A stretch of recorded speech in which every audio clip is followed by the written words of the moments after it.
What's up guys, it's Jazz. Welcome to the Neurodivergent Dog Trainer, and today we're going to be going over the October BarkBox. Merle is just apparently camera shy to this Halloween theme, so you can see our toys this month. We've got a wibbly wobbly candy corn. It's just hard nylon. We've got this eyeball that's definitely got some type of ball thing underneath it.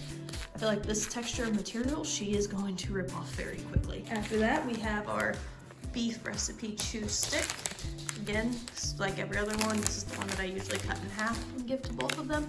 And we have two more chicken stick recipes. Cool treats that we have this month are the lamb and cheddar recipe, which I'm pretty sure they've had these and they liked them, and the turkey jerky sticks, which we all know that they love those, and I like them for training. So yeah.